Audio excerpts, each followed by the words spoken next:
¿Sabías que España y Estados Unidos se enfrentaron en una corta pero dramática guerra en 1898? Se trata de un conflicto no muy conocido, pero cuyas consecuencias fueron trascendentales para España, para Estados Unidos, pero también para Cuba, Filipinas y Puerto Rico. Acompáñame a descubrir la Guerra Hispano-Estadounidense de 1898. Una guerra que sentenció para siempre al Imperio Español y que también fue el inicio del siglo americano. Una guerra en la que rebeldes cubanos y filipinos se enfrentaron a España en busca de la independencia. Un conflicto en el que España se enfrentó a Estados Unidos sin ninguna posibilidad de victoria. Y un enfrentamiento en el que cubanos y filipinos acabaron siendo traicionados.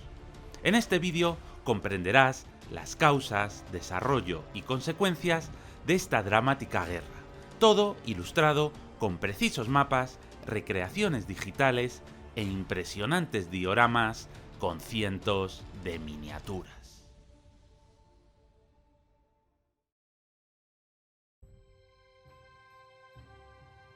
A finales del siglo XIX, España había dejado de ser el poderoso imperio de siglos atrás.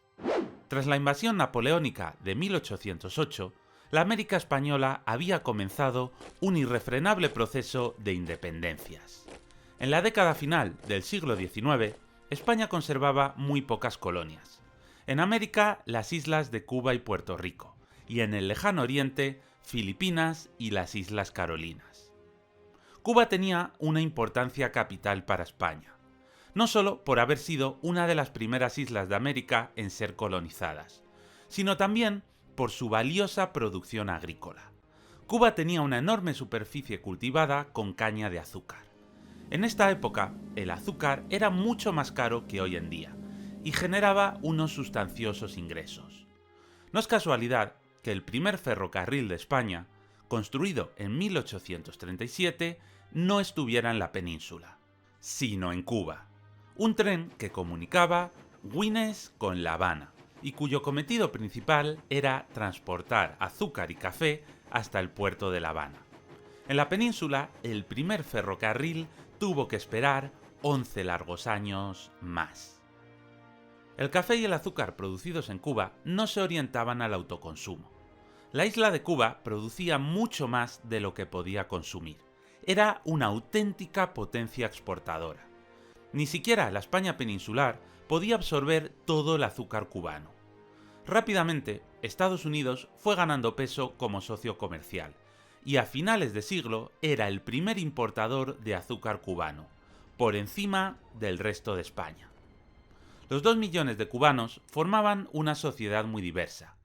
Había un gran número de peninsulares, que emigraban a la isla por su evidente cercanía, pero también había un importante porcentaje de mulatos, que eran mezcla natural entre los cubanos criollos de origen peninsular y los cubanos negros que habían sido llevados a la isla como mano de obra esclava. Porque la realidad es que el hecho de que haya una gran población negra en la zona del Caribe no es ninguna casualidad. Durante siglos, las grandes potencias colonizadoras, como España, Francia, Reino Unido, Portugal y los Países Bajos, llevaron millones de esclavos de África al Caribe, en el llamado comercio triangular.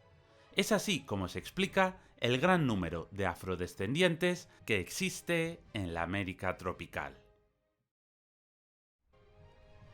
Pero las relaciones entre las élites cubanas y el gobierno español eran difíciles. En 1837 se abolió la esclavitud en la España peninsular, pero no en las posesiones de ultramar. Los grandes terratenientes, los dueños de las grandes plantaciones, estaban en contra de la prohibición. ¿Que por qué estaban en contra de la prohibición? Pues fácil, porque tener esclavos significaba tener mano de obra barata. Un segundo problema grave, que afectaba tanto a las élites como a las clases humildes, era la presión fiscal. Los habitantes de Cuba debían pagar más impuestos que los de la península. Estos impuestos eran principalmente de importación y de exportación. Todo lo que se importaba debía pagar impuestos de importación, provocando que los artículos se encareciesen. Y todo lo que Cuba exportaba también debía pagar impuestos, por lo que lo allí producido era menos competitivo en el mercado internacional. Este sistema era similar al que el Imperio Español había aplicado en toda América durante los 300 años anteriores. Y también era similar a lo que los británicos habían hecho en Norteamérica, provocando el enfado y rebelión de las 13 colonias. Pero el gobierno español necesitaba seguir cobrando los impuestos especiales de Cuba o, de lo contrario, caería en bancarrota. Y el tercer problema grave era la falta de representación política. En la primera mitad del siglo XIX, Cuba era una capitanía general, que no una provincia. Esto significaba que al frente del gobierno de Cuba había un capitán general, no un político. La diferencia entre tener un gobierno civil o militar es muy grande. Si al frente de una provincia hay un capitán general, la vida está militarizada. Normalmente, el derecho de libertad de expresión es más reducido. Derechos como el de reunión o asociación no existen. La policía actúa bajo leyes y órdenes militares, y los crímenes son resueltos siguiendo la ley militar, mucho más severa que la ley civil. Y, por supuesto, vivir bajo un gobierno militar significaba que los ciudadanos, fueran ricos o pobres, no podían votar. No estaban representados en el Parlamento español. Y justo este problema de altos impuestos sin representación política era lo que había provocado la independencia de Estados Unidos. Una revuelta que había comenzado al grito de "No taxation without representation". Que 100 años después no se advirtiera que el mismo problema podía llevar al mismo desenlace, sorprende. Entre muchos cubanos el malestar era evidente, y en 1868 estalló la Guerra de los 10 años. Durante 10 años, independentistas y leales se enfrentaron. Finalmente, el general Martínez Campos consiguió derrotar a los rebeldes y se firmó la Paz de Zanjón, en la que se perdonó a los insurrectos, se dio la libertad a los esclavos que habían escapado y se prometió eliminar la esclavitud también en la propia isla de Cuba. En 1869, finalmente Cuba fue declarada una provincia, dejando de ser una capitanía general bajo administración militar. Pero ya era demasiado tarde para volver atrás. El espíritu independentista calaba especialmente entre las clases más humildes, y la concesión de la provincialidad no reconquistó sus corazones. Pero antes de continuar, os quiero presentar las fantásticas miniaturas con las que vamos a ilustrar este vídeo. Se trata de las figuras de 1898 miniaturas, una marca española que tiene una gama específicamente orientada a la guerra de Cuba y Filipinas. En su web podrás encontrar tropas españolas, filipinas y estadounidenses. Se trata de unas figuras que, como verás a lo largo del vídeo, son muy buenas. Y además de la tropa, disponen de figuras especiales como Vara del Rey, Arsenio Linares o Theodore Roosevelt. Pero además, esta marca tiene más miniaturas espectaculares, como tercios de la Guerra de los 30 años, con referencias de españoles y franceses. Y además, también han creado referencias de la guerra colonial en Marruecos, con franceses y tropas árabes y bereberes. Las miniaturas de esta marca son las que he usado en este vídeo, así que si te las recomiendo es porque realmente son muy buenas. Así que si te gustan el modelismo o los wargames y estás aburrido de pintar marines espaciales, no hay nada mejor que pintar unas miniaturas históricas, ya sea para crearte un diorama o montarte una batalla. Os dejaré el enlace a la tienda en la descripción del vídeo. Pero vamos, que de todas formas ya os imaginaréis que no hace falta más que ponerlo en la búsqueda de Google para ir a su web. Muchas gracias a 1898 Miniaturas por su colaboración en este vídeo. Y ahora continuemos. En 1886, Para gran alegría de las clases bajas, la esclavitud fue abolida. Esta decisión terminó de romper el apoyo a España. Las clases populares se alegraron y lo vieron como algo largamente deseado. Pero no por ello se reavivó el sentimiento español.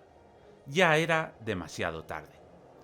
Por otro lado, para los terratenientes, la abolición significaba un aumento de costes, por lo que, cuando la esclavitud fue suprimida, gran parte de ellos se sintieron traicionados y dejaron de ser leales a España. A partir de entonces, el número de independentistas se multiplicó. Justo en esta época, Estados Unidos se convirtió en el mayor importador de azúcar cubano. La isla se llenó de dólares, y muchos vieron que su futuro estaba en las relaciones con Estados Unidos y no en las relaciones con España. En 1892, Martí fundó el Partido Revolucionario Cubano, y 3 años después estalló el Grito de Baile. Los rebeldes, con Martí al frente, comenzaron una nueva guerra de independencia. Y resulta que había un país muy cercano que estaba especialmente interesado en que España perdiera sus posesiones de ultramar. Se trataba de Estados Unidos.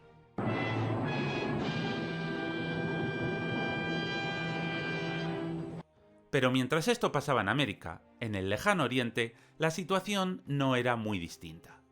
España conservaba, desde 300 años atrás, un gran número de islas: las Carolinas, las Marianas, las Filipinas o Palaos. ¿Y sabéis por qué se llaman Palaos? Pues porque están pa' un lado. Estos archipiélagos están formados por centenares de pequeñas islas y atolones paradisíacos, pero en los que apenas había población. De hecho, la mayor parte de la población ni hablaba español, no había sido cristianizada, ni había cambiado su modo de vida en los últimos 300 años de dominio español, salvo en Filipinas, donde la situación era muy distinta. Filipinas es un archipiélago formado por 2 islas principales, Luzón y Mindanao, junto a centenares de pequeñas islas e islotes, en muchas de las cuales no estaba presente el Estado español. La Iglesia era la única que llegaba a casi todas las islas. Pero la zona sur, entre las islas de Mindanao y Borneo, era el área más problemática. La población se resistía a cristianizarse, y la zona estaba infestada de piratas. La mayor parte de los 6 millones de filipinos eran nativos, y los pocos españoles peninsulares vivían en la capital, Manila, una ciudad que tenía una gran importancia. Era el lugar desde el cual, durante siglos, había partido el mítico Galeón de Manila, que transportaba enormes cantidades de likes y suscripciones. ¿Te he hackeado el cerebro, eh? ¿Has visto qué fino hilo? Bueno, lo que quiero decirte es que si el vídeo te está gustando, le des un buen like, te suscribas y le des a la campanita de las notificaciones. Este vídeo lleva detrás un trabajo monumental, y un pequeño gesto como este es fundamental para el canal. Muchas gracias. El Galeón de Manila transportaba las riquezas que se obtenían comerciando con China. Incluso en esta época, el comercio con China y Japón seguía siendo la principal fuente de riqueza española en Filipinas. Cuando en 1869 se concedió el estatus de provincia a Cuba y Puerto Rico, no sucedió lo mismo con Filipinas ni con las otras islas del Pacífico. Ni siquiera sucedió en la década de 1880, cuando las élites filipinas reclamaron con ahínco la provincialidad, representantes en las cortes y leyes similares a las de la península. Así que, en 1892, Andrés Bonifacio fundó el Katipunan, una sociedad secreta cuyo objetivo era lograr la independencia de Filipinas. A principios de agosto de 1896, el Katipunan fue descubierto y comenzaron las detenciones. Así que el día 23 de ese mismo mes se produjo el grito de Balintawak, es decir, el comienzo de la Guerra de Independencia filipina. Por lo que, a finales del siglo XIX, España se enfrentaba a una situación dramática. Cuba y Filipinas estaban en llamas. En Cuba, el capitán general, Emilio Calleja, era incapaz de controlar la situación. Los ataques contra las tropas españolas se multiplicaban, y amplias zonas rurales estaban bajo el control de los independentistas cubanos. Sagasta, el presidente del gobierno, decidió dimitir para que Cánovas asumiera el poder. Cánovas, que era el líder del Partido Conservador, era partidario de una línea dura contra los rebeldes. Primero los derrotaría, y luego ya se hablaría. Cánovas reemplazó al general Calleja por el general Martínez Campos, quien había logrado vencer la Guerra de los 10 años. Sin embargo, Martínez Campos se dio cuenta de que no podía controlar la situación de la misma manera que antes, y recomendó un enfoque más duro e inflexible. A pesar de esto, él mismo no se sentía capaz de llevar a cabo esta estrategia, por lo que en julio de 1895 Martínez Campos sugirió que su sucesor fuera Valeriano Bayler. Pero el cambio no se llevó a cabo hasta enero del año siguiente, cuando las cosas habían empeorado significativamente para España.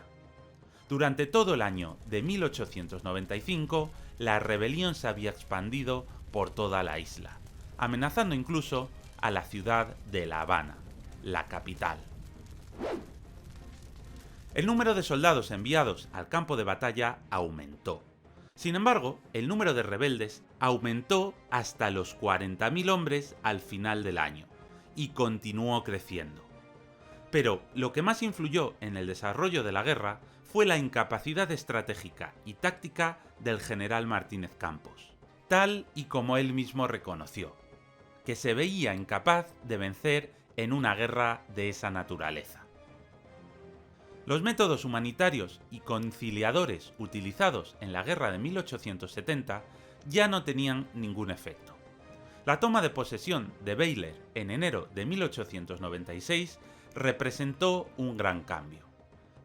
En pocos meses, Bayler logró pacificar las provincias de Oriente a través de una táctica extremadamente dura, que consistía en aislar a la guerrilla de su hábitat natural, concentrando a la población campesina y limitando la movilidad de los rebeldes mediante la construcción de trochas. Las trochas consistían, básicamente, en la compartimentación de Cuba. La isla se dividió en sectores, y en los límites, las llamadas trochas, se taló la vegetación, se construyeron muros, barreras de alambre de espino y fortificaciones. El objetivo era impedir el movimiento de los guerrilleros independentistas por la isla, para así poder encerrarlos y eliminarlos, poco a poco, en cada sección. La guerra en Cuba estaba teniendo un gran impacto en la política española. El gobierno estaba principalmente enfocado en obtener los fondos necesarios para financiar el esfuerzo. Al principio, Cánovas contó con el apoyo de Sagasta para aprobar los presupuestos necesarios. Pero a medida que la guerra se prolongaba, las discrepancias políticas comenzaron a aparecer. Cánovas defendió finalmente la administración de Bayler en Cuba y presentó propuestas descentralizadoras para la isla. Pero estas medidas fueron criticadas tanto por los miembros de su propio partido, que las consideraban intolerables, como por el propio Sagasta, que pretendía dar aún más autonomía. Y, mientras en Cuba la estrategia de las trochas daba algo de resultado, en Filipinas la situación comenzó a salirse de control. Gran parte del ejército español estaba formado por tropas indígenas, es decir, por filipinos nativos. Tras el comienzo de la rebelión, sorprendentemente, muchas de las tropas indígenas abandonaron sus unidades y se unieron a los rebeldes del Katipunan. Bonifacio organizó una expedición para tomar la capital, Manila, Un golpe que sería tremendo para el poder español. Significaría perder la principal ciudad, el mejor puerto y, al fin y al cabo, su principal base de operaciones. Sin embargo, la guarnición de la ciudad, formada por algunos soldados apoyados por guardias civiles, logró repeler el ataque.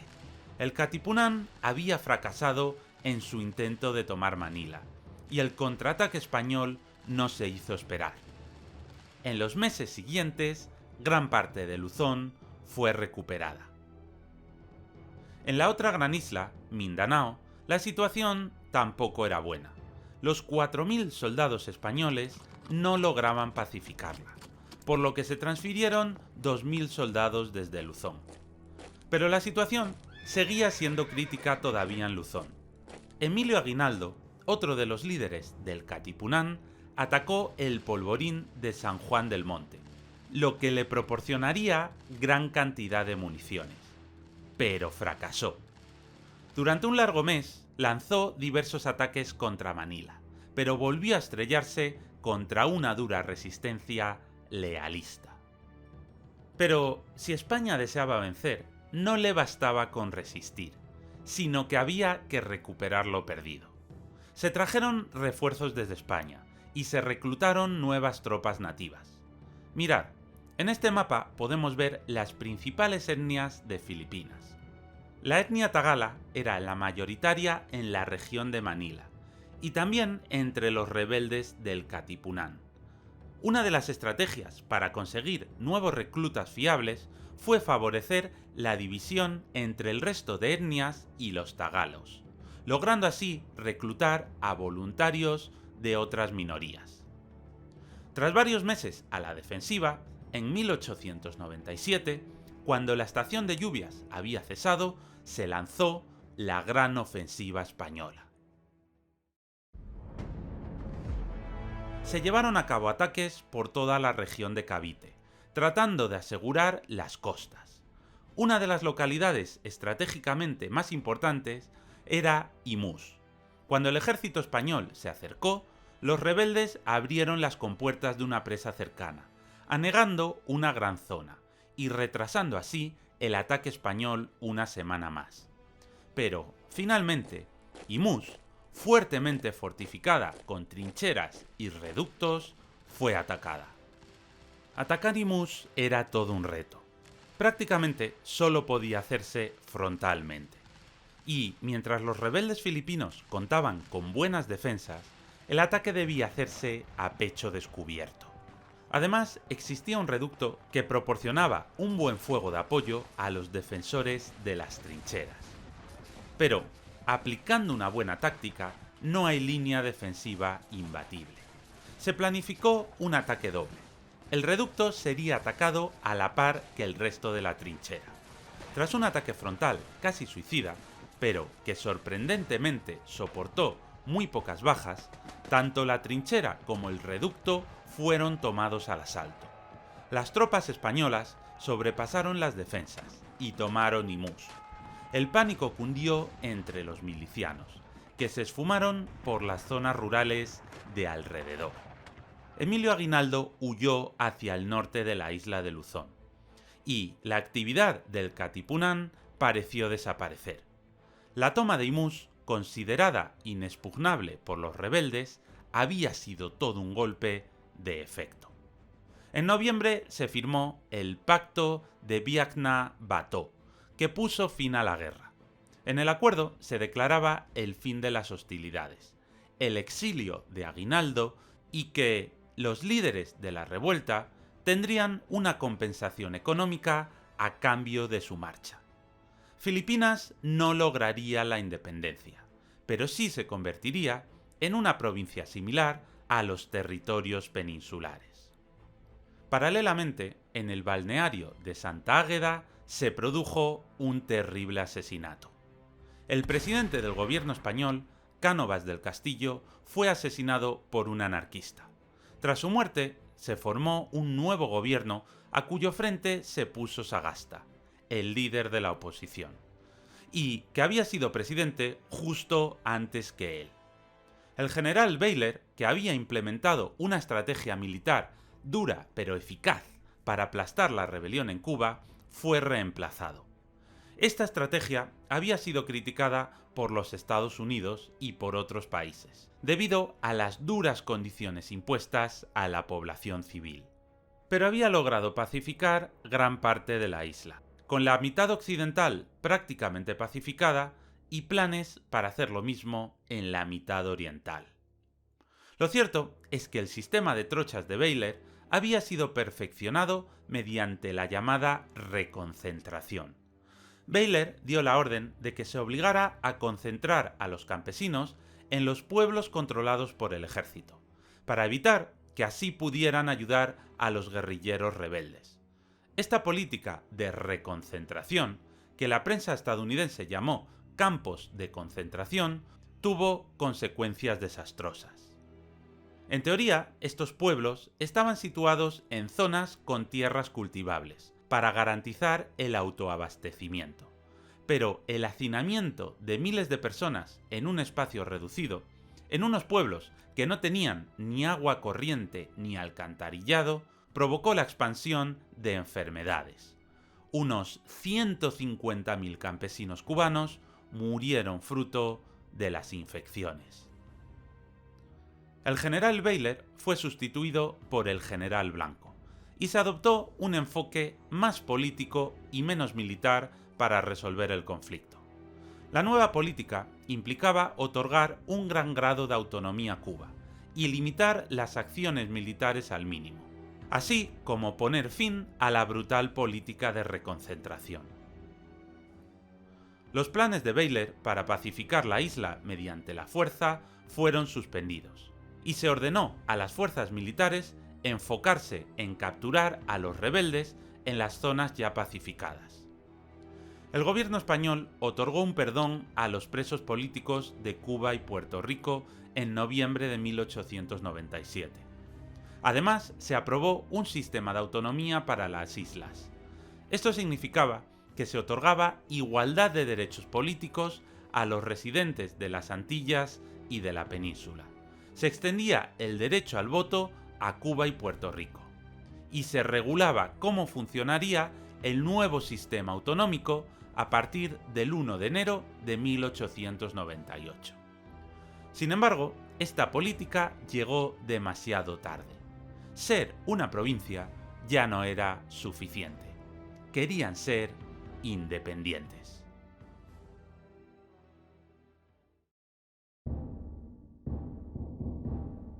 La guerra de Cuba estaba dejando de ser un problema nacional para convertirse en un conflicto internacional.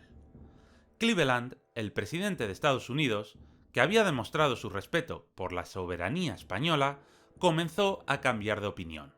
Pero el mayor problema vino en las elecciones de otoño de 1896, ganadas por McKinley, con una política marcadamente más imperialista que su predecesor. Desde el inicio de la guerra en Cuba, Estados Unidos había estado ejerciendo una enorme presión en relación al conflicto, tanto a través de vías diplomáticas como creando una opinión pública favorable a la intervención. En Estados Unidos, dos periódicos, el New York Journal y el New York World, libraban un duelo por ser los más vendidos e influyentes. Y lo que sucedía en Cuba era el material ideal para vender periódicos. Las muertes por la política de reconcentración, a la que llamaron campos de concentración, llenó los titulares. La cifra de muertos, ya de por sí elevada, se exageró aún más. Y todo se aderezó tratando de hacer ver que las muertes no se debían a la mala gestión, sino a que realmente se buscaba el exterminio de los cubanos. Y todo esto empeoró después de que llegara a Cuba el acorazado estadounidense USS Maine. El buque fue enviado para proteger los intereses estadounidenses. Pero el navío explotó en el puerto de La Habana el 15 de febrero de 1898. Unos 270 marineros estadounidenses murieron fruto de la explosión. Estados Unidos utilizó este incidente como justificación para intervenir.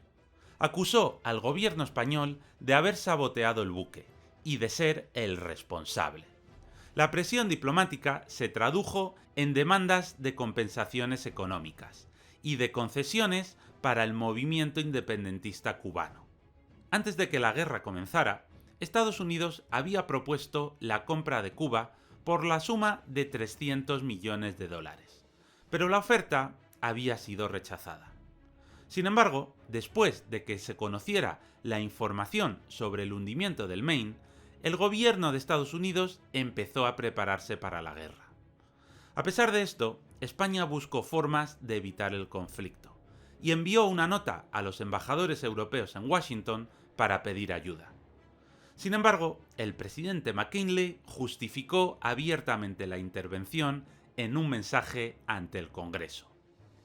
El 18 de abril, el Congreso de Estados Unidos aprobó medidas para intervenir en el conflicto entre España y Cuba en respuesta a la petición del presidente.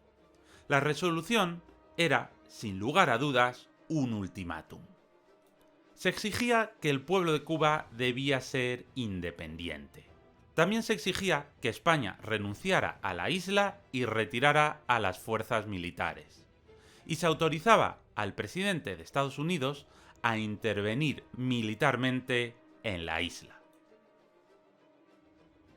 Pero, ¿realmente hundió España el Maine? La prensa amarillista de Estados Unidos, el New York Journal y el New York World, así lo afirmaron. Realizaron exhaustivos artículos explicando cómo lo había hecho y por qué.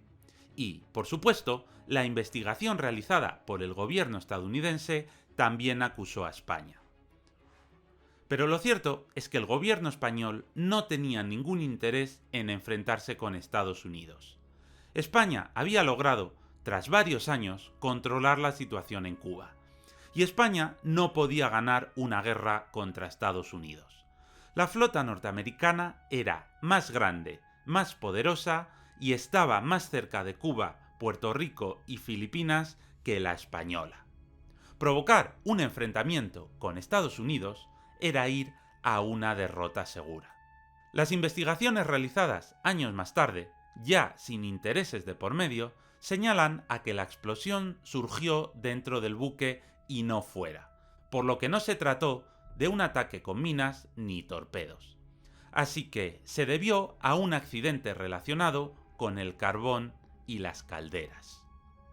El gobierno español trató de evitar la guerra por todos los medios, pero Estados Unidos no daba alternativas. España debía ceder las islas o habría guerra. Viendo la guerra como algo inevitable, el gobierno español envió a Cuba una flota bajo el mando del almirante Cervera. Algunos mandos militares españoles mostraron su desacuerdo, conscientes de la debilidad de España en comparación con Estados Unidos. Esta debilidad sugería que España debía proteger sus propias costas en lugar de enviar la flota a Cuba. Además, Estados Unidos jugó una campaña de desinformación, haciendo creer que podría tratar de conquistar las Islas Canarias, españolas. La flota española podía proteger uno de los 3 archipiélagos, pero no los 3 a la vez. Si se defendía Canarias, no se podía defender las posesiones de ultramar. Y si se trataba de defender todo, las flotas serían aniquiladas. Y, finalmente, la guerra comenzó. En abril de 1898 empezó el bloqueo de los puertos españoles. Cuba quedaba aislada del resto de España. Pero los acontecimientos más dramáticos sucedieron en mayo en Filipinas. El almirante Dewey, al frente de la flota estadounidense, tenía una flota superior en número y calidad, aunque la diferencia tampoco era abrumadora.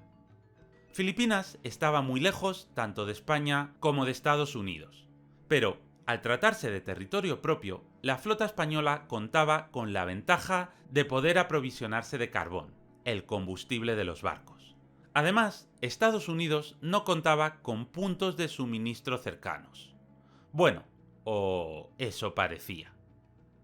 Los británicos se declararon neutrales. No iban a ayudar a nadie. O eso dijeron. La realidad fue que la flota estadounidense pudo cargar carbón en Hong Kong, ya que las autoridades británicas de la colonia hicieron como que no se habían enterado de que la guerra había comenzado.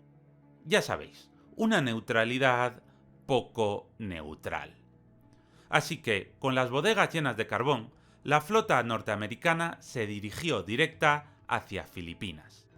Estados Unidos contaba con 5 cruceros protegidos de gran tamaño y 2 cañoneros de menor tamaño. España tenía, sin embargo, 7 cruceros desprotegidos, que eran más pequeños, más lentos y estaban peor armados. Y como apoyo contaba con un gran número de pequeños cañoneros que poco podían hacer contra los grandes barcos estadounidenses. Y el 1 de mayo comenzó la batalla. La flota española estaba anclada en la bahía de Manila, junto a la localidad de Cavite. El almirante de Wei ordenó a su flota entrar en fila. Al frente de la flota española estaba el almirante Montojo, quien había puesto su flota a la defensiva. Delante de los cruceros Reina Cristina y Castilla había emplazado gabarras cargadas con arena como barrera antitorpedos. A su alrededor estaban el resto de buques, menos poderosos. Y la flota estadounidense atacó. Contra ella abrieron fuego las baterías costeras de Punta Sangley, sin acertar. De Wei realizó 3 pasadas. El duelo artillero fue brutal. Tras 2 horas, el Reina Cristina, el Castilla y el Ulloa estaban seriamente dañados, pero seguían flotando y disparando. Otros 2, el Duero y el Austria, solo tenían daños menores. La flota española seguía flotando y con capacidad defensiva. De Wei ordenó entonces retirarse. Había gastado la mitad de sus municiones y, mientras que al día siguiente los españoles podrían reaprovisionarse, ellos estaban a miles de kilómetros de cualquier fuente de suministros. Pero entonces se produjo uno de esos eventos que equilibran la balanza de una batalla igualada. Hasta ahora no se podía afirmar que los estadounidenses habían ganado la batalla, ya que no habían hundido a la flota española y se iban a tener que retirar para reaprovisionarse. Pensando que de Wei se retiraba, Montojo abandonó su barco para curarse una herida y dio orden de que se evacuaran los 3 cruceros españoles más dañados, en los que la tripulación luchaba contra el fuego. Al abandonarlos, el fuego se descontroló, y el Castilla y el Reina Cristina acabaron estallando. Habían dejado de ser 2 barcos dañados, pero con los cañones operativos, para pasar a ser 2 arrecifes. España tenía ahora 2 barcos menos, y además, el almirante había abandonado la flota. Esto último no pudo verlo de Wei, pero sí pudo escuchar las explosiones. Ahora que había 2 barcos menos, ordenó volver. Y en esta ocasión, la flota norteamericana arrasó. Sin 2 de sus barcos más poderosos y sin las órdenes del almirante, la flota española no pudo defenderse. El buque Don Antonio de Ulloa fue hundido. Los cruceros Don Juan de Austria, Isla de Cuba e Isla de Luzón se retiraron hacia el sur, buscando el abrigo de la ensenada de Bacor, donde la flota norteamericana podría maniobrar peor, pero de nada sirvió. Toda la flota española fue hundida. Filipinas había quedado aislada.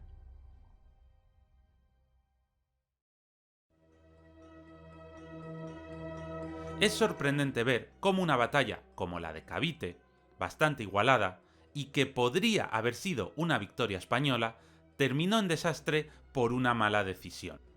Si Montojo no hubiera ordenado abandonar los barcos, la flota estadounidense habría tenido que marcharse, dando tiempo a que llegara una flota de reserva, fortaleciendo mucho más la defensa española. Realmente era muy difícil que los barcos españoles lograran destrozar a la US Navy, pero era muy posible que sí hubieran podido obligarla a retirarse.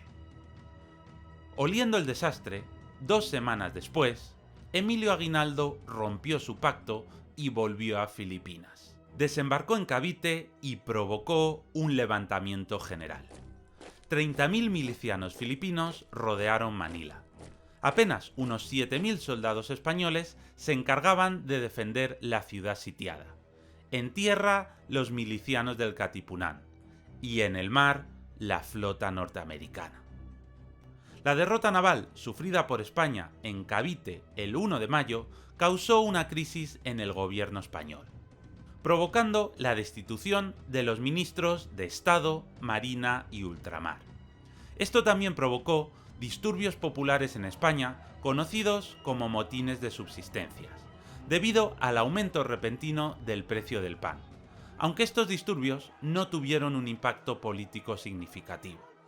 Los disturbios fueron especialmente graves en ciudades como Madrid o Valencia. Pero la partida no había hecho más que comenzar, y el siguiente movimiento sucedió en el Caribe. También en mayo, la flota española llegó a Cuba y ancló en el puerto de Santiago de Cuba. La ciudad estaba situada en una estrecha bahía fácilmente defendible. A la entrada había 2 elevaciones con 2 fuertes con potentes baterías de artillería, por lo que la bahía era un puerto excelente.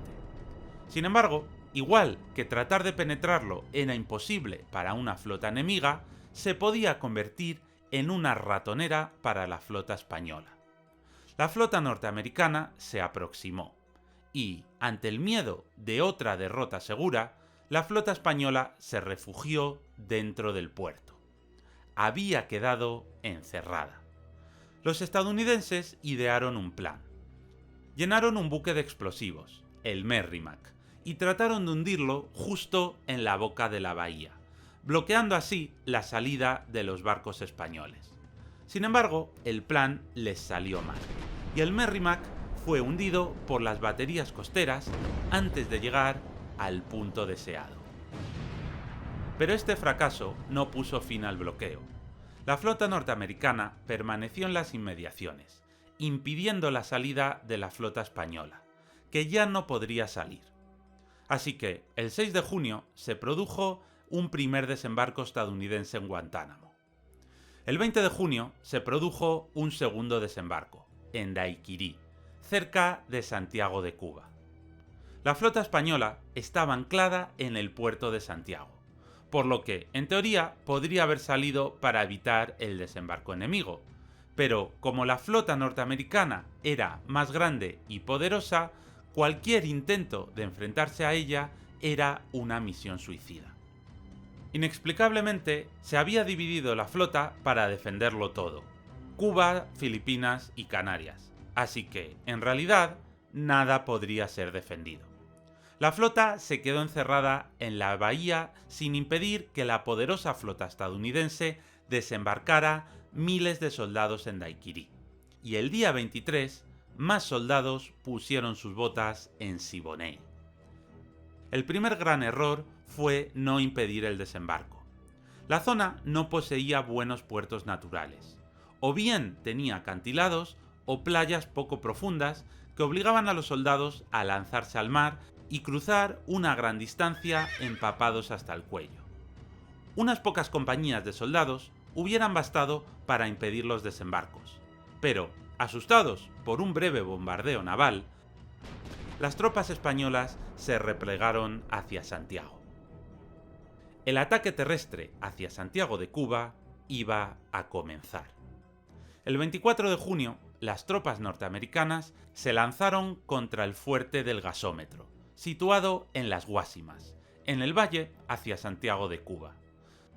1.500 soldados españoles frenaron a 964 estadounidenses, que tuvieron que retirarse.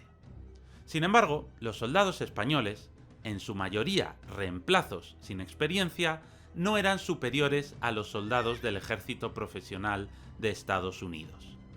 El teniente general Linares dio la orden de aprovechar su retirada para replegarse. Esto abrió el camino hacia Santiago de Cuba, permitiendo que los norteamericanos penetraran hacia el interior. El movimiento de Linares fue catastrófico.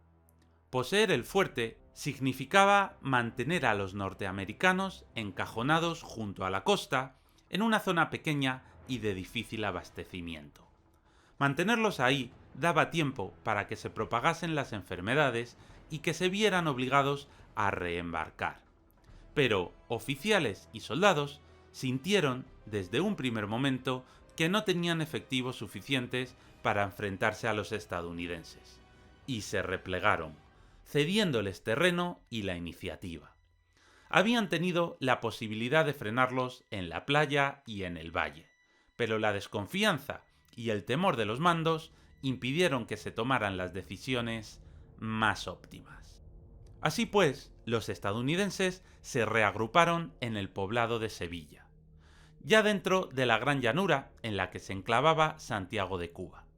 Desde allí tenían diversas opciones tácticas: atacar el puerto, lanzar un ataque directo contra la ciudad o tratar de flanquear las defensas por el norte. Un atacante con tres opciones es la típica pesadilla de un defensor con la moral baja.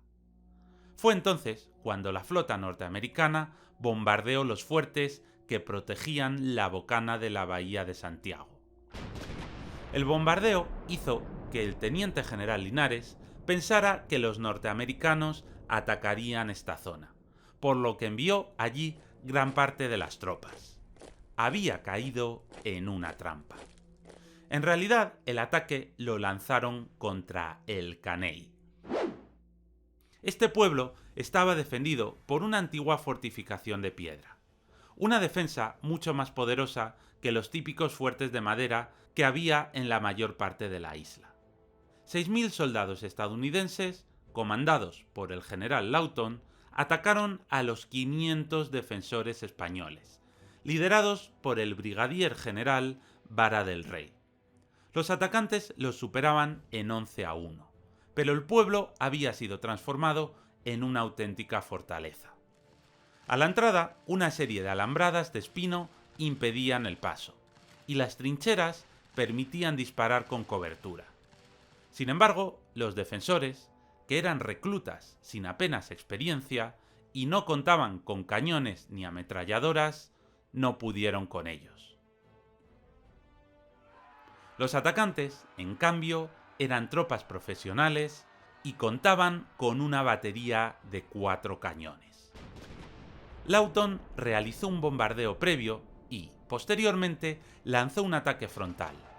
Esperaba repetir el éxito de la batalla de las Guásimas, en la que los españoles se habían retirado a pesar de ganar el primer enfrentamiento. Sin embargo, esta vez fue diferente.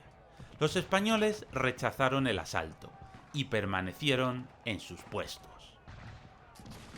Fue entonces cuando la artillería comenzó a lanzar decenas y decenas de likes.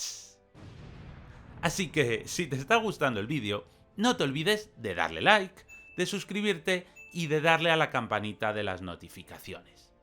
Imagínate pintar todas estas miniaturas, crear los dioramas, hacer las fotografías, crear los mapas, buscar las fotografías históricas, escribir el guión y editarlo todo. ¿Eres consciente de cuánto cuesta todo esto? Pues mucho tiempo y mucho dinero. Y también puedes pensar en hacerte miembro del canal y por una pequeña cantidad mensual ayudar a que un proyecto tan bonito como este siga siendo posible. Muchas gracias por tu apoyo. Lo que la artillería estadounidense hizo fue batir las defensas españolas, especialmente en el fuerte de El Viso, que fue destruido. Durante todo el día, los norteamericanos lanzaron numerosas oleadas, hasta que, finalmente, lograron tomar las ruinas del fuerte. Pero la resistencia continuó en el pueblo. Escondidos en trincheras o casas, los españoles siguieron resistiendo, aunque cedieron terreno poco a poco. Al caer la tarde solo quedaban unos 80 soldados españoles. El general Vara del Rey estaba gravemente herido y habían muerto 2 hijos suyos y un sobrino. La defensa ya era inútil. Los supervivientes se organizaron para retirarse hacia Santiago de Cuba, pero por el camino las tropas españolas fueron emboscadas por los mambises. Algunos soldados murieron y otros comenzaron a correr. Vara del Rey fue abandonado en su camilla y en ella fue ejecutado por los rebeldes.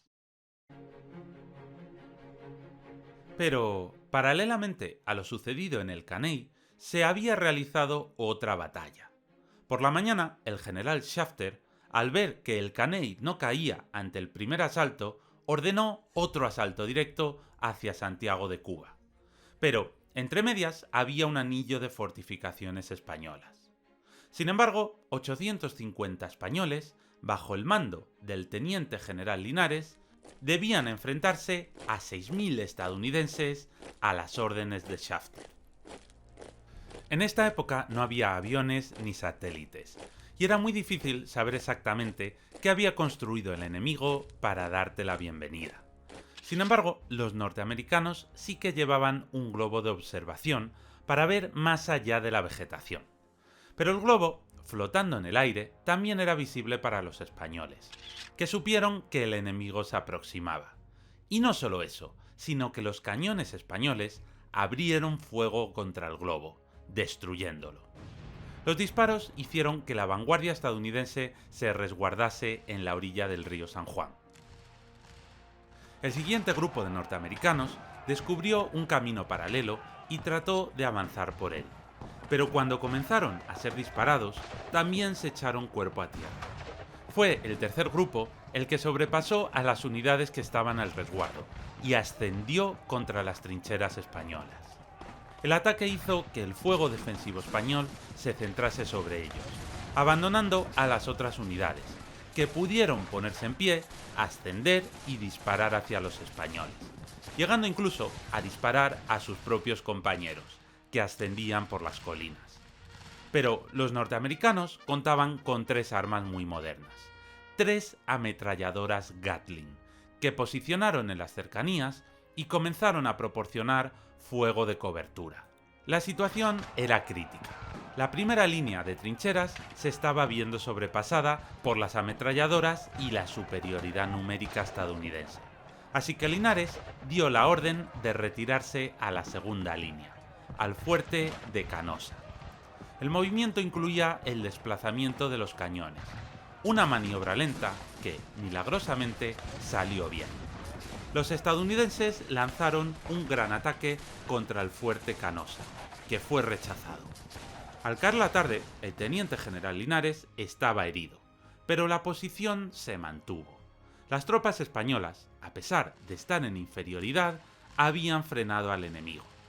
Esto nos da una idea de que días atrás, cuando Linares realmente tenía superioridad numérica, podría haber rechazado a los estadounidenses en las Guásimas, bloqueando su avance. Pero su error ya no podía ser corregido. Se aproximaban 3.500 soldados españoles hacia Santiago de Cuba, pero en el norte, el pueblo de El Caney cayó al atardecer. Al día siguiente, el general Lawton lanzó un ataque envolvente por el norte, cortando la corriente del acueducto de Cuavitas, que llevaba agua corriente a la ciudad. Santiago de Cuba se había quedado sin agua. Si la situación no se resolvía, las enfermedades comenzarían a multiplicarse en cuestión de días. Escario, al frente de los refuerzos, logró llegar a Santiago, levantando la moral española, pero los estadounidenses también lanzaron un ataque a la localidad de Aguadores, en el sur. El cerco sobre Santiago se cerraba. El problema español ahora no era el número de enemigos, sino la falta de agua y de comida. El puerto estaba bloqueado, por lo que no podían llegar suministros, y tampoco se había previsto un suministro por tierra. Las tropas españolas, en inferioridad numérica, no podían atacar y vencer al enemigo, pero tampoco podían defender la posición durante más tiempo. Y la flota española, inferior también, no podía tratar de romper el bloqueo.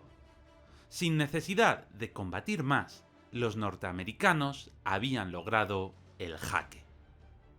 Al frente de la flota española estaba el almirante Cervera. La rendición era cuestión de días, así que se planteaban dos posibilidades. Una era dinamitar los barcos para que no cayeran en manos norteamericanas, y otra era tratar de huir. La primera opción significaba perder los barcos pero salvar a los marineros, y la segunda opción tenía muy pocas posibilidades de tener éxito. Lo más probable es que se perdieran tanto los barcos como a las tripulaciones. Cervera apostó por dinamitar los barcos, pero recibió una orden desde arriba, desde España. Tenía que intentar escapar y salvar los navíos. Para escapar volvía a abrirse un abanico de posibilidades. Una era huir de noche, al amparo de la oscuridad, o huir de día, a la vista del enemigo. También estaba la opción de poner a los destructores, los barcos menos valiosos, en primera posición o en última. Lo idóneo es que fueran los últimos, dando así posibilidad de que los barcos más valiosos, los cruceros, pudieran escapar al ser los primeros en salir. Y además estaba la opción de que todos los buques huyeran en la misma dirección, con lo que sería fácil perseguirlos, o en distintas direcciones, lo que dificultaría su destrucción. Bueno, lo lógico hubiera sido escapar de noche, poner los barcos menos valiosos al final y huir en distintas direcciones. Pero no me preguntéis por qué, pero se hizo todo, absolutamente todo, mal. Un desastre absoluto. Iba a comenzar la batalla naval de Santiago de Cuba. Cervera contaba con 6 buques. 3 de ellos eran cruceros protegidos de la clase María Teresa, los más poderosos que España tenía en Cuba. Eran el propio María Teresa, el almirante Oquendo y el Vizcaya. Además contaba con el crucero Cristóbal Colón, mucho más pequeño, y 2 destructores de pequeño tamaño, el Furor y el Plutón. Frente a ellos estaban 5 acorazados, más grandes y poderosos que los cruceros protegidos españoles.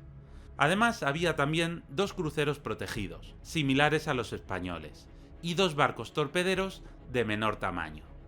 España no tenía las de ganar ni en número ni en calidad.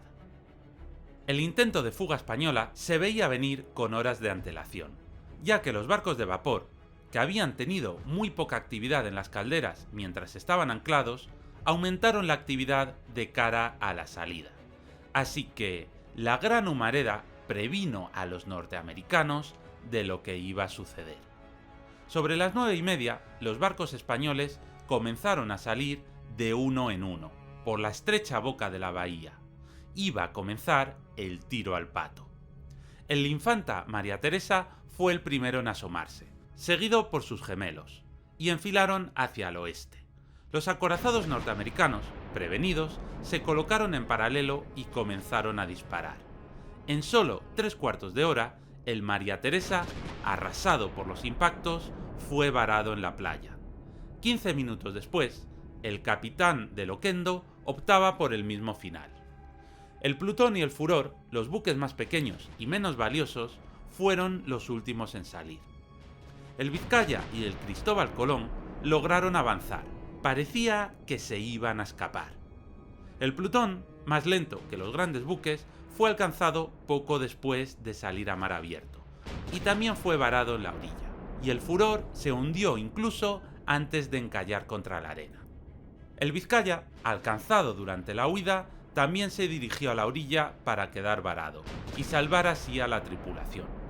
Solo quedaba el Cristóbal Colón, perseguido por los poderosos acorazados estadounidenses.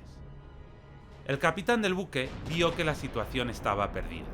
Los barcos norteamericanos eran más rápidos y acabarían alcanzándolos, así que moriría parte de la tripulación en vano, y decidió vararlo en la playa. La flota española en Cuba había dejado de existir.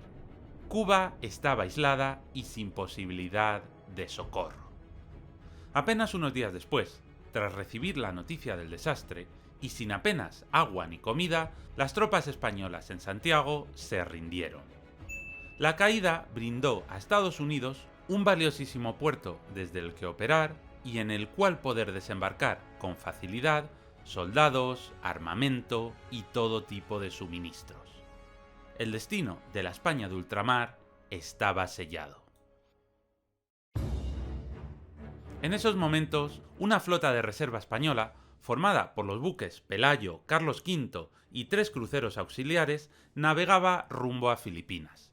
Pero al recibir la noticia de la derrota en Cuba, se les ordenó volver a España. Solos no podrían lograr nada más que ser también hundidos. Al menos, en España, podrían intentar evitar algún ataque sobre Canarias. En Filipinas, Aguinaldo proclamó la independencia, y a mediados de julio comenzaron a desembarcar tropas estadounidenses también. Manila estaba totalmente rodeada, y a finales de mes, Estados Unidos y los independentistas filipinos comenzaron a atacar la ciudad. 12.000 soldados estadounidenses, acompañados de 30 cañones, comenzaron a batir las defensas españolas.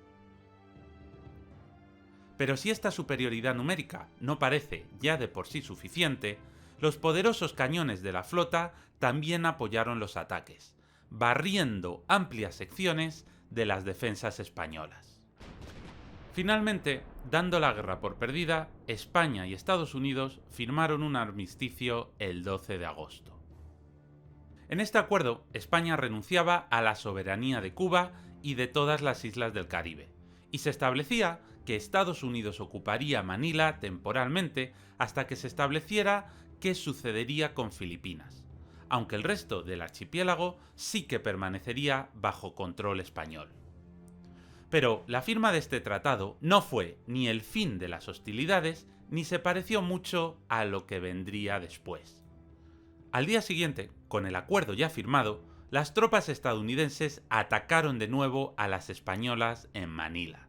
Buscaban tomar la ciudad por las armas, para así debilitar aún más la posición de negociación española. Desde el sur, las tropas estadounidenses rompieron la línea defensiva cerca de la poderosa fortaleza de San Antonio Abad. La fortaleza cayó bajo control estadounidense, y las tropas yanquis penetraron en la ciudad. Los defensores españoles se replegaron hacia el centro de la urbe, hasta que, sobrepasados, se rindieron. Manila había caído, y el ejército estadounidense no permitió a los soldados del Katipunan entrar. La ciudad sería suya. Pocos meses después, en diciembre de 1898, se firmó el Tratado de París, la paz entre España y Estados Unidos. En él, España cedía Cuba, Puerto Rico y Filipinas. Tan solo conservaba la isla de Palaos, las Marianas y las Carolinas, unos archipiélagos diminutos, sin valor económico y, ya sin las islas de gran tamaño, imposibles de defender. Con una situación así, pocos meses después, el gobierno español tomó una decisión bastante inteligente: vender las últimas posesiones coloniales. Tras lo que había pasado, entendían que eran indefendibles, así que fueron vendidas a Alemania, un país con pocas colonias y que buscaba ampliar sus dominios coloniales. Pero tras la firma de la paz se gestó un mito. En la pequeña localidad de Valer, en Luzón, el capitán Las Morenas se atrincheró en la iglesia con 50 soldados, resistiendo a los rebeldes filipinos que los rodeaban. El 30 de septiembre de 1898 recibieron la primera noticia de la firma del armisticio. Pero el capitán pensó que se trataba de un engaño para que se rindieran. Aunque Las Morenas murió poco después, el teniente Martín Cerezo, que le sucedió al mando del grupo, tampoco confió en las noticias de la rendición. Durante casi un año, el grupo resistió el asedio a pesar de la escasez de comida y de la propagación de enfermedades como la disentería o el beriberi. 5 soldados desertaron y otros 2 fueron ejecutados por traición.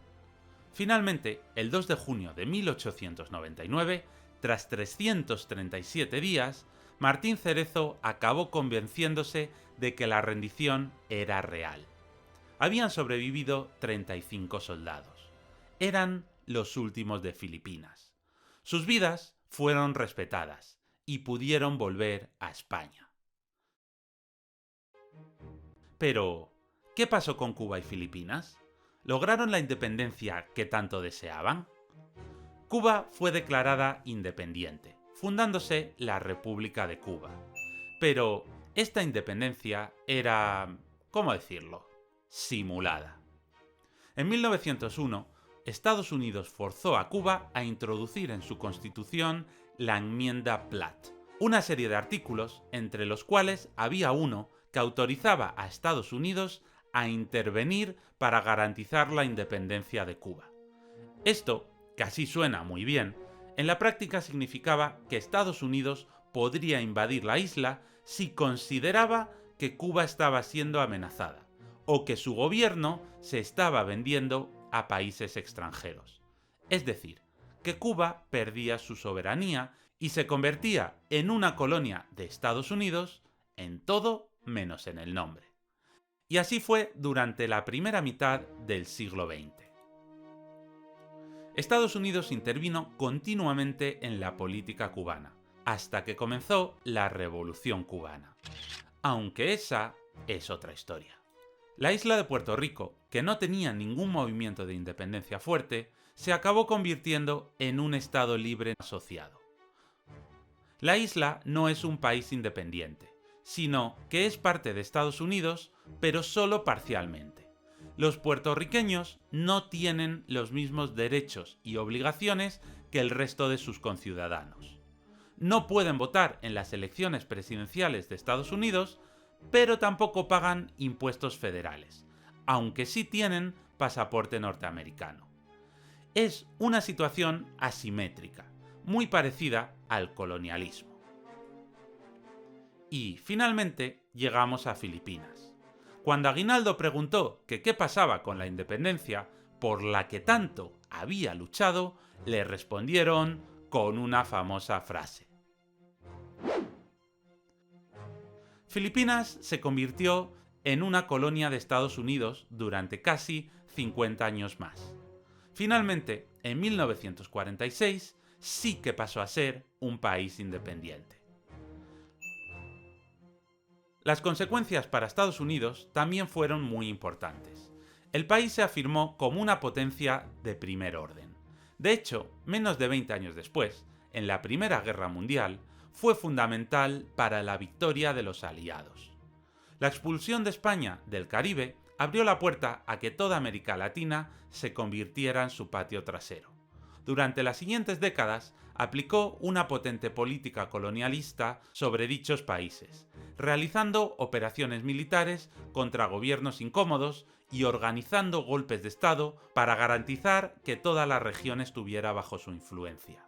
Una situación que se prolongó hasta hace muy poco.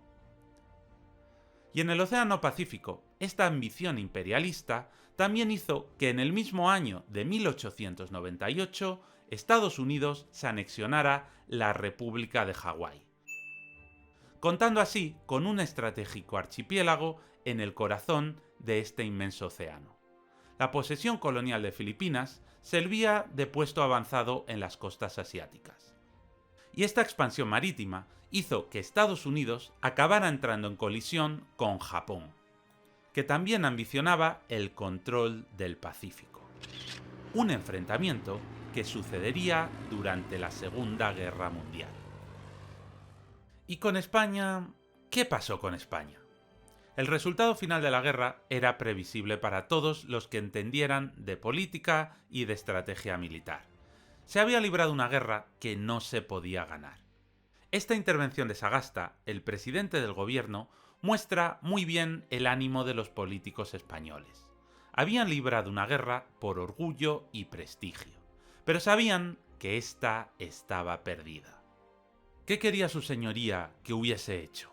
que ante ese ultimátum requiriéndonos para que abandonáramos Cuba, hubiésemos cedido en el acto y les hubiésemos entregado Cuba solo porque los norteamericanos la querían? Ah, su señoría que se lamenta de cómo ha venido el ejército español. Su señoría que se lamenta de la situación en que se halla España, ¿cómo se lamentaría si hubiéramos cedido sin más ni más a la pretensión de los Estados Unidos de despedirnos, como se puede despedir a un lacayo, de un país en el que llevábamos 400 años de dominación y en el que teníamos 200.000 soldados y entre voluntarios y guerrillas otros 100.000? Es decir, ¿un ejército de 300.000 hombres? Ah, ¿era eso posible? Claro está que nosotros no podíamos hacer más de lo que hemos hecho, defendiéndonos de la agresión como hemos podido y hasta donde hemos podido. Hemos sido vencidos, pero después el vencido no ha quedado deshonrado. En cambio, si nuestros soldados hubieran venido sin hacer la más pequeña resistencia, ¡ja!, entonces España hubiera quedado borrada del número de las naciones civilizadas, y nuestro ejército no hubiera venido por la desgracia, ni la nación sería en estos momentos desgraciada. No, nuestro ejército hubiese venido cubierto de oprobio, y la nación española sería una nación despreciable. Pero una cosa no quita la otra. Y además de malas decisiones políticas, también hubo malas decisiones militares. La derrota era inevitable, pero lo que no era inevitable era una derrota así. Murieron miles de soldados españoles, solo unos pocos cientos por heridas, mientras que la mayoría murieron por enfermedades. La tropa estaba mal entrenada, mal alimentada y poco equipada.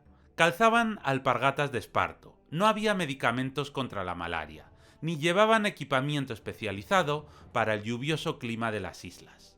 Y la mayor parte de ellos eran reclutas analfabetos con una formación militar mínima que, aunque lucharon con coraje, podrían haberlo hecho mejor si hubieran contado con mejor equipamiento y entrenamiento. A todo esto se sumaron decisiones militares desastrosas, como dividir la flota en tres para defenderlo todo, haciendo que nada fuera defendible. Como abandonar a los barcos en llamas en Cavite. Como abandonar el fuerte de las Guásimas. O como meterse en la bahía de Santiago de Cuba. Además, hubo incluso otra decisión que pudo haber dado la vuelta a la guerra. 10 años antes, el inventor español Isaac Peral había diseñado el primer submarino moderno. Eléctrico, completamente sumergible, con un radio de acción de 500 kilómetros y armado con 3 torpedos. ¿Podéis imaginaros qué hubiera pasado con 3 o 4 de estos ingenios en el puerto de Cavite o de Santiago? En una época en la que no existía el sonar, bien utilizados, podrían haber destruido a la totalidad de la flota estadounidense. Pero los genios del Ministerio de Guerra consideraron que los submarinos eran unos aparatos inservibles. Esta derrota provocó el inicio del regeneracionismo, un movimiento intelectual que trató de regenerar España, fomentando el progreso y solucionando sus múltiples problemas. El regeneracionismo logró algunos éxitos, pero, en general, casi todos los problemas continuaron, y uno de los más graves continuó dentro del ejército. Las instituciones militares no quisieron ver el cúmulo de errores que habían terminado con semejante derrota desastrosa, y quisieron recuperar su prestigio fomentando la guerra colonial en Marruecos. Pero la corrupción, el nepotismo y un orgullo desmedido continuaron convirtiendo al ejército español en un instrumento altamente inefectivo. Lo que se hizo totalmente evidente en 1921, en el desastre de Anual. El ejército inició una huida hacia adelante, y en lugar de reformarse y mejorar, comenzó a interferir cada vez más en la política, siendo parte fundamental en los golpes de Estado de 1921 y 1936. Durante 8 décadas, el ejército español continuó enfermo de orgullo, añorando unas glorias pasadas que no era capaz de repetir. La institución militar no volvió a alcanzar altas cotas de profesionalidad hasta que España se adhirió a la OTAN en 1982. Hasta aquí llega este documental. Si te ha gustado el vídeo, compártelo con más locos por la historia, porque lleva una currada enorme. Estos vídeos solo son posibles si les das mucho amor, así que no te olvides de darle like, comentar y suscribirte. Y recuerda que también puedes hacer una donación para ayudar a financiar este enorme trabajo. Muchas gracias y un saludo.